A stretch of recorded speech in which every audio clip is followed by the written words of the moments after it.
Nevada Democrats are blocking a bill that would open up the primary process in their state. Now, this bill, which is Senate Bill 103, was introduced by a state Republican Senator James Settelmeyer. Now, this bill would have created an open primary process where the top two people who get the most votes move on in the primary to go to the general election. Now, that's a pretty simple bill. Now, Nevada right now currently holds closed primaries where only registered party members are able to vote. So what that means is that anyone registered as an independent is essentially locked out of the process. I'm sorry, if you don't sign up and be a Democrat, well, then you can't vote. Well, I'm an independent, I don't want to sign up. Or maybe I missed my registration deadline and I found that there was a candidate that I wanted to vote for. Say this candidate was a socialist Jew from Vermont. And, oh, look, I passed the deadline. I can't go back and register as a Democrat, which means I can't vote in this primary. That's what's going on. Now, how many people does this affect? Well, it turns out a full 28% of registered voters, around 413,000 people, are regularly kept, because of this closed primary system, from participating in the primary. Which, by the way, the primaries, the whole point of the primary is to figure out who's going to go on to the general election. In the general election, you don't just have Republicans that can vote for a Republican, Democrat that vote for a Democrat. You can vote for anyone. General elections are open. So why then are primaries closed? That doesn't make any sense. It doesn't make sense to me. Well, I'm sure some corporate Democrats are like, oh, well, it makes perfect sense. We want the Democrats to decide the Democratic nominee. Okay, well, you're going to cut out so many different people when you do that. You're not actually reflecting the will of the American people. But anyway, now, Nevada Senate Majority Leader Aaron Ford, and listen to this. Listen to why this Democrat is shutting down this bill and not even getting into hearing.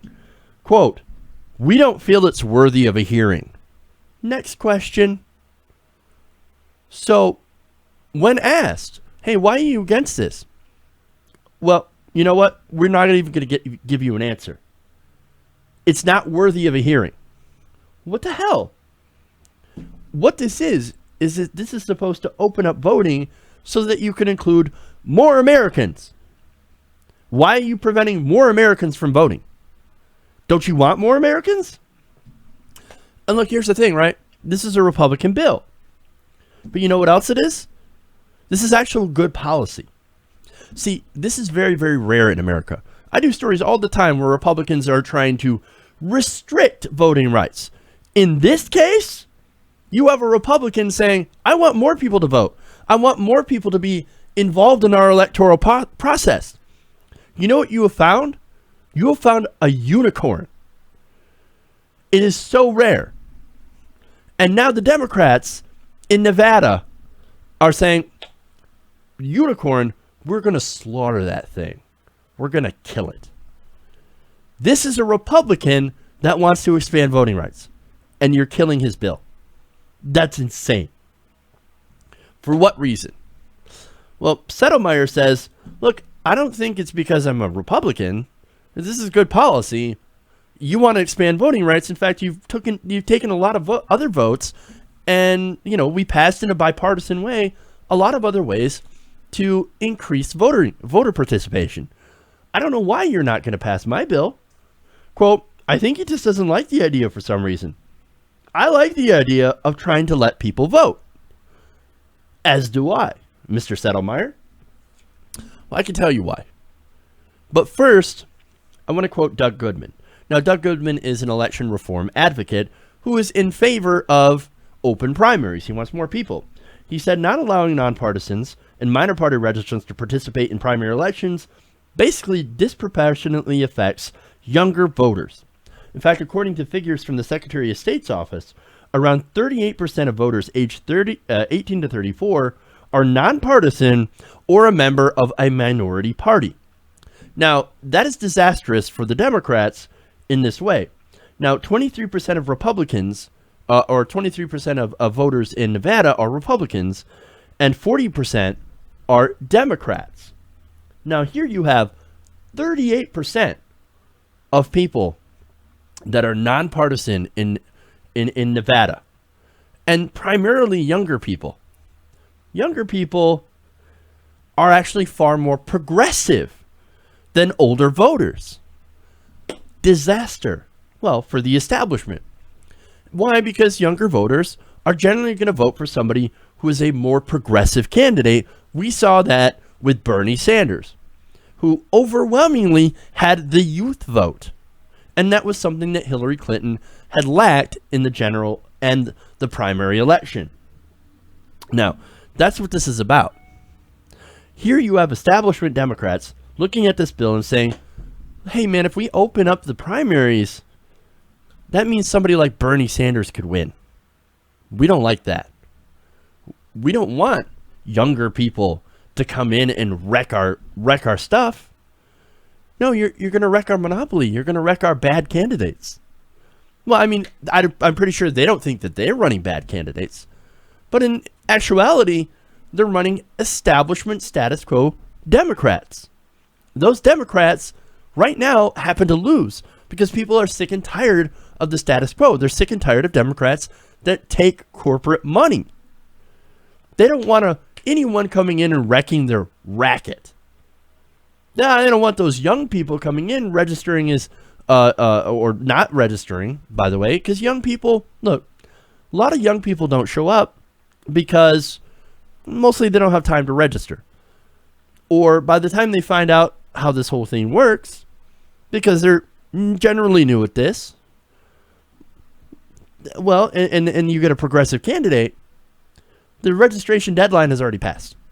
And so they can't go back and register as a Democrat to take part in this election.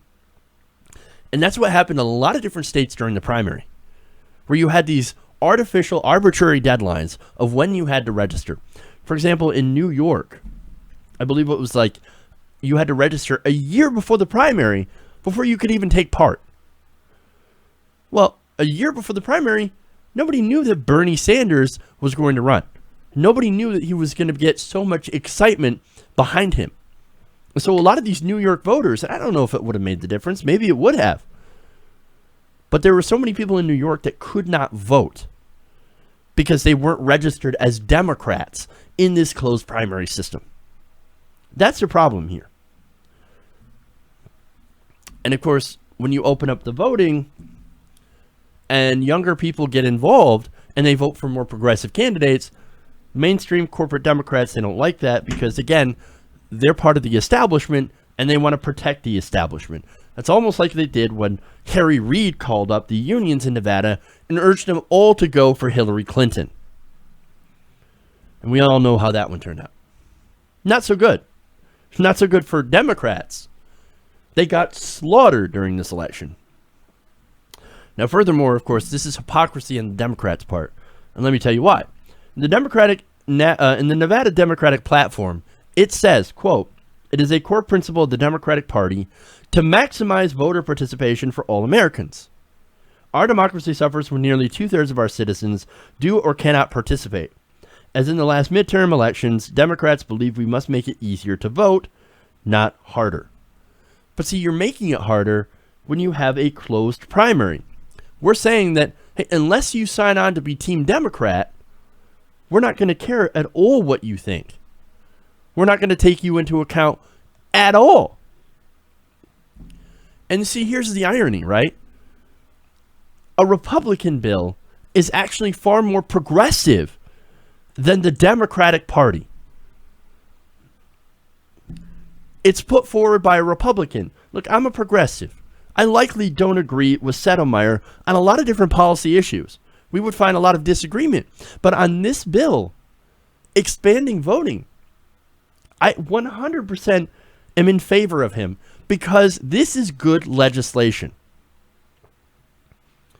And it fits, of course, with the other good stuff that the Nevada Democrats have worked with the Republicans to pass when it comes to expanding voting rights in Nevada. And the other stuff that the Democrats themselves have passed in Nevada to expand voting rights. But for some reason, they didn't want to pass this one. And that's why. Protecting the establishment, protecting establishment Democrats and establishment candidates. That's what it's about. And this right here is an example of the Democrats on the local level not learning their lesson from this election and continuing to defend the establishment that a lot of people no longer want anything to do with. Democrats, learn your lesson. You want to work with the Republicans, this is the perfect opportunity to do so. This is good bipartisan legislation. Get it passed. Expand voting. Get more people involved, especially young people. Because believe me, you've seen what happens when young people don't get involved. You lose. Hey everybody, thanks for watching this video. If you want to see more like this, please hit the subscribe button below. And if you want to support truly independent progressive media, please consider becoming a patron at patreon.com/TYTNation.